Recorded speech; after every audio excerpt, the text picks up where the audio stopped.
Alors, il est également très investi sur le sujet du cloud de confiance et de la modernisation des métiers. Je vais demander à Vincent Nibel, le directeur des systèmes d'information du groupe EDF, de nous rejoindre.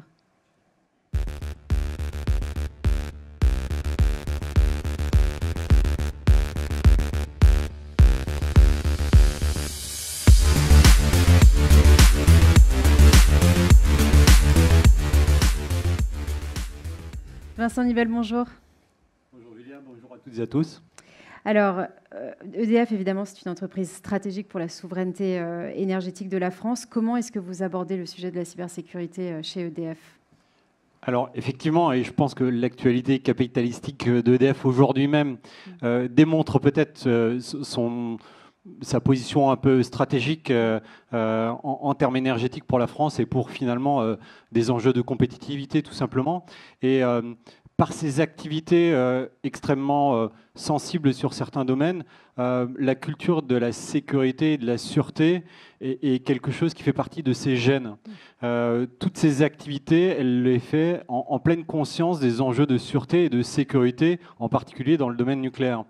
De fait, avec l'avènement du numérique, avec l'implantation du numérique dans certaines activités, la cybersécurité a finalement assez naturellement été intégrée dans l'ensemble de ces principes de fonctionnement. Et finalement, c'est assez classiquement qu'on a appliqué ce que l'ANSSI préconisait, les défenses en profondeur, la logique de couches de sécurisation à différents niveaux. Et le principe de base, c'est évidemment que toutes les fonctions numériques critiques opérationnelles soient complètement isolées et interagissent avec le reste du monde numérique au travers de diodes qui interdisent totalement et qui les isolent complètement des risques cyber externes. Ça, c'est le principe de base, le premier. Le deuxième était que finalement, la cybersécurité, au même titre que la sûreté et la sécurité, c'est l'affaire de tous. Tout le monde a besoin d'être sensibilisé, doit être sensibilisé à cet enjeu-là. Et donc, il y a eu des sessions systématiques d'exercices, de formation, de sensibilisation. Et donc, ça, c'était les principes de base qui prévalaient depuis plusieurs années d'ailleurs. Et finalement, il y a eu un événement en 2010, vous en avez peut-être entendu parler, qui s'appelle Stuxnet, qui a généré effectivement quelques problématiques au niveau des centrifugeuses d'enrichissement en Iran et qui a montré que les systèmes industriels étaient sensibles et qui a conforté finalement cette politique-là.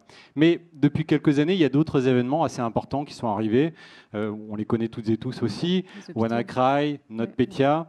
Et plus récemment, la crise Covid a montré à quel point la cybersécurité et les risques s'étaient démultipliés. Et donc, cet enjeu cyber, on l'a renforcé. On l'a renforcé selon 4 axes. Le premier axe, on a encore renforcé la professionnalisation de cette fonction-là. On a cherché aussi, et merci à celles et ceux qui ont contribué, et je crois qu'il y en a certains autour de la table, on a réussi à recruter vraiment des experts dans le domaine qui ont été formés auprès de grands groupes ou du gouvernement, l'ANSSI, le ministère des Armées, le ministère des Intérieurs, en proposant finalement une deuxième partie de carrière à des grands experts qui nous ont permis également de renforcer nos compétences dans ce domaine-là. Ensuite, sur le plan technique, on a également renforcé un certain nombre d'activités. On a rapproché, on a agrégé un peu le domaine du système d'information de gestion et du système d'information opérationnel. Bien sûr, on n'a pas remis en cause le principe de cloisonnement, mais on a agrégé les informations pour chercher à avoir une vision un peu plus complète de la situation en matière de cybersécurité. On a professionnalisé également le traitement des vulnérabilités en ayant un centre d'observation et de traitement du sujet des vulnérabilités. On a renforcé aussi des capacités d'analyse et de détection un peu périmétriques. On a également travaillé avec notre écosystème, tous nos partenaires. Le GIFEN dans le domaine du nucléaire, il y a plus de 3000 sociétés qui travaillent avec nous et on a beaucoup de partenaires dans le domaine du numérique aussi. Et donc, on a travaillé avec eux pour avoir de véritables partenariats, y compris en domaine cyber, pour faire en sorte que quand un événement cyber se produit chez eux, sous quelques heures, on est prévenu et de manière réciproque, nous-mêmes, nous devons les prévenir pour que de manière préventive, on coupe extrêmement rapidement les capacités d'échange et qu'on prenne le temps d'échanger de manière fluide. Donc ça aussi, avec nos partenaires, on a mis en place un certain nombre de bonnes pratiques. Et enfin, dernier point, on a renforcé le fonctionnement au niveau international, au niveau de l'écosystème également de l'énergie, sur l'Intercert, c'est-à-dire les réseaux de partage d'informations et d'événements qui se passent dans la sphère cyber pour être le mieux préparé, le mieux informé face aux risques et aux menaces. Alors avec l'avènement de l'IA et du cloud, et du quantique d'ailleurs, mais est-ce que vous pensez que ça va plutôt renforcer les systèmes d'information ou les fragiliser? Alors, Hugues Foulon a donné déjà son élément de réponse et vous l'aviez signalé. Pour moi, les technologies sont à la fois un risque et une opportunité. Si on essaie d'en prendre un certain nombre, le cloud par exemple, c'est objectivement une opportunité. Parce que ce qu'on met dans le cloud aujourd'hui, en règle générale, on le met chez un acteur qui aujourd'hui a une taille critique pour avoir des systèmes de sécurisation à l'échelle, des systèmes de supervision plutôt très performants, qui vous garantissent en règle générale un traitement des vulnérabilités et un patching relativement rapide, et donc qui vous garantit quelque part une certaine assurance en matière de cyberprotection. On le voit d'ailleurs dans l'événement, enfin dans la crise de la guerre en Ukraine, Microsoft a joué un rôle majeur dans ce domaine-là, en offrant une certaine capacité de détection, de protection des actifs de l'Ukraine dans son cloud. Ceci étant, c'est évidemment aussi une menace parce que finalement, un cloud est souvent externe, en tout cas on l'utilise beaucoup en externe et donc on augmente la surface d'exposition. Ça devient un peu un mode commun aussi. On voit bien que le mode commun est un problème. À un endroit, on concentre beaucoup d'actifs qui peuvent en une fois être complètement inhibés.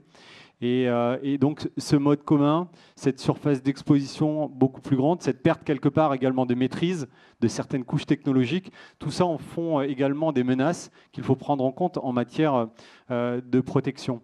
Ensuite, sur l'IA, Hugues Foulon l'a décrit, je ne vais pas rentrer dans le détail, c'est objectivement une opportunité, Tetris aussi l'a démontré, ce sont des technologies dont on a besoin pour renforcer nos capacités de cyberdétection et de cyberdéfense. Mais en même temps, ce sont des formidables outils qui donnent des formidables moyens de décupler les capacités d'attaque. Oui. Donc ce volet-là, il faut également chercher à le maîtriser. Et si on cherche à égrener ces sujets-là, le quantique, pareil. Le quantique est une formidable capacité de calcul qui peut venir pour corréler des informations, pour sécuriser des capacités de transmission, mais en même temps, c'est avec l'algorithme de Shor notamment, le système qui va permettre de casser les mots de passe. Donc opportunité, menace. L'IoT, je ne rentrerai pas dans le détail, c'est aussi un système de détection et de captage des signaux faibles qui nous sont indispensables, mais en même temps, c'est un formidable vecteur d'intrusion si on n'y prend pas garde. Donc tout ça nous incite à être prudents parce que ces technologies, on en a besoin. Ces technologies, il faut réussir à les maîtriser. Et l'hybridation de ces systèmes, sa complexification impose que l'on cherche à adresser ces sujets-là, tout d'abord en ayant on va dire, des architectures cyber by design qui proposent des logiques et des règles de protection proportionnées au risque du système d'information et à la sensibilité des données, qu'on ait également un certain nombre de régulations qui imposent et qui fassent les briques qu'on nous propose, les briques de base, soit par définition bien protégées d'un point de vue cybersécurité. C'est l'objectif d'ailleurs du Cyber Resilience Act qui est en cours de discussion au niveau européen, mais il y en a eu d'autres. Il y a eu le Nice, il y a le Cyber Solidarity Act qui est en train d'être discuté également. Il y a tout un ensemble de règles qui sont en train d'être établies et je pense que c'est une bonne chose également. Oui, c'est nécessaire. Alors vous parliez justement de l'IoT, on voit que le système énergétique évolue avec des réseaux qui sont de plus en plus intelligents, qui intègrent de plus en plus d'IoT justement. Ça augmente aussi la surface d'attaque et aussi les points d'entrée. Alors comment vous abordez cette évolution ? Alors effectivement, c'est bien tout le sujet aujourd'hui. Le système électrique devient de plus en plus numérique. On a vraiment une hybridation des systèmes. Un système de système, Nassima disait tout à l'heure, et je pense que le système électrique fait vraiment partie de ces enjeux-là. Le numérique, aujourd'hui, on en a besoin quand on construit des nouveaux systèmes de production énergétique, notamment, pour améliorer et industrialiser la capacité de construction. On a besoin de jumeaux numériques, on a besoin d'objets connectés pour gérer tout ce qui est logistique. On a besoin de systèmes de PLM pour optimiser et créer des jumeaux numériques autour de ces futurs systèmes-là. Sur les systèmes de production, on a besoin de systèmes numériques pour optimiser la maintenance, faire de la maintenance préventive, de la maintenance prédictive. Pareil, avoir des jumeaux numériques pour optimiser la capacité de production. Et on en a d'autant plus besoin. L'actualité côté, nous démontre qu'on aura besoin de plus en plus d'électricité. Oui. Et si on veut faire face d'ici 2030, dans 2035, et exactement des usages, on a besoin réellement d'optimiser tout ça. Donc la production a besoin de numérique un peu partout. Et d'un autre côté, comme on voit qu'on sera en tension de plus en plus constante entre la capacité de production et la consommation qui va fortement croissante, on a besoin de systèmes qui, d'un côté, optimisent la consommation. Donc on a besoin d'avoir des systèmes numériques qui nous permettent de bien détecter quel est le lieu, le domaine qui consomme le plus, comment on peut agir sur ce niveau de consommation. On a besoin de systèmes aussi qui nous permettent de décaler, d'effacer, d'avoir ce qu'on appelle de la flexibilité. Je prends un exemple. Demain, avec en 2030-2035, une majorité de véhicules électriques, au moment où on rentre chez soi, à la maison le soir, entre 17h et 20h, quand on branche son véhicule, si tout le monde doit charger en même temps, ça va poser un vrai problème de congestion. Donc, il faut réussir à décaler. De même, quand il y a des pics de chauffage en hiver. Donc, on a besoin de systèmes numériques qui nous aident à gérer, à planifier en fonction des capacités de production, en fonction de l'équilibrage. Et ces outils-là, on voit que le numérique est partout.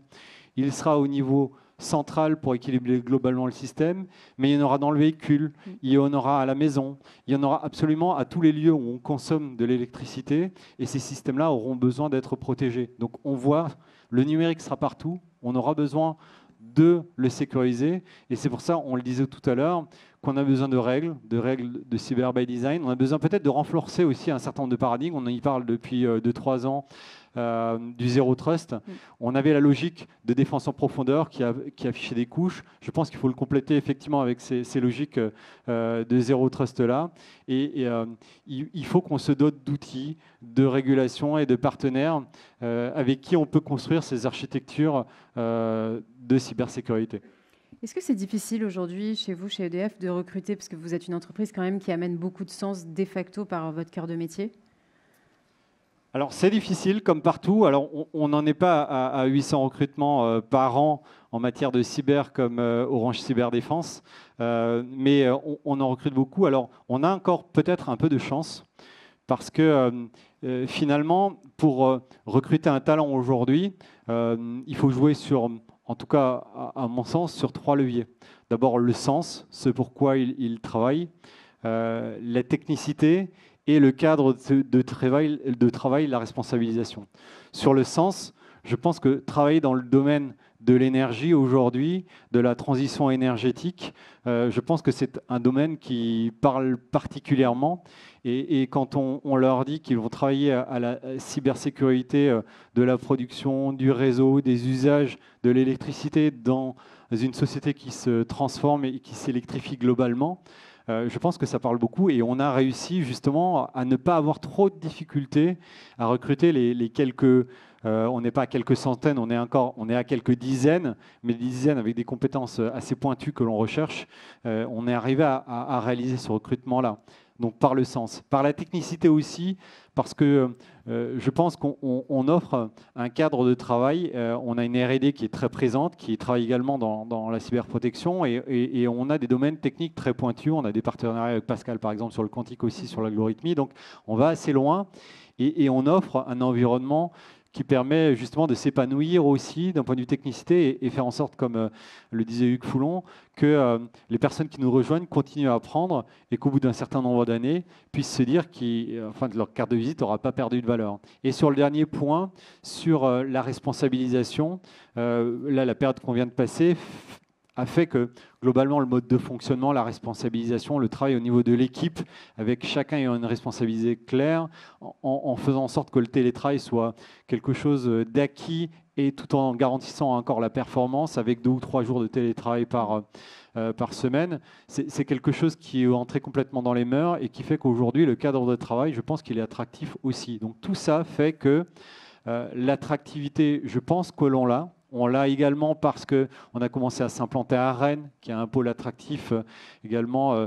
Notre CERT et notre SOC sont implantés aujourd'hui à Rennes, que notre encadrement est un encadrement reconnu, qui était déjà reconnu dans d'autres domaines gouvernementaux et de grandes entreprises que je disais tout à l'heure, et qui fait que ces recrutements de pointure dans le domaine cyber fait qu'on peut être attractif.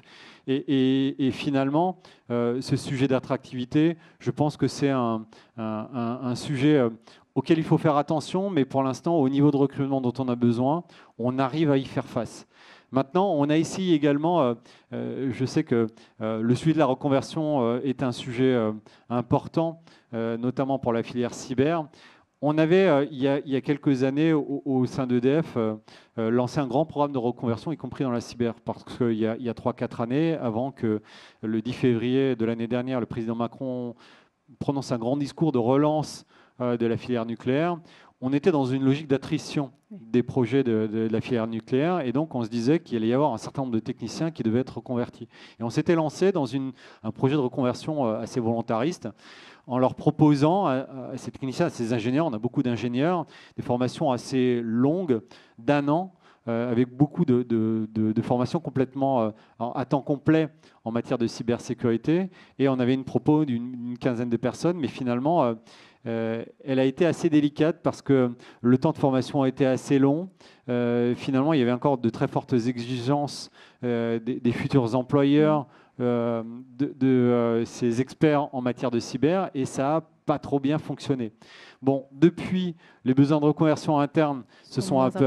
Oui, il y a une attrition interne, objectivement, vu la relance de la filière. Ceci étant, on s'est lancé dans un autre modèle où finalement, on cherchait plutôt à reconvertir pour des entrées de fonctions dans la filière cyber en termes de cyberanalyste junior, en ayant des formations plus légères, d'une 40aine de jours au global en temps complet, mais étalées sur globalement un semestre, un peu plus d'un trimestre, et avec des alternances entre de la formation et de l'exercice. Et on croit beaucoup, on a fait une première formation, promotion, et je pense que c'est le bon modèle aujourd'hui pour chercher à continuer à dynamiser cette filière-là. Donc ça vous a permis de tester et d'ajuster aussi. Bien, merci beaucoup Vincent Nibel, je pense qu'on peut l'applaudir. Merci infiniment d'être passé sur notre plateau.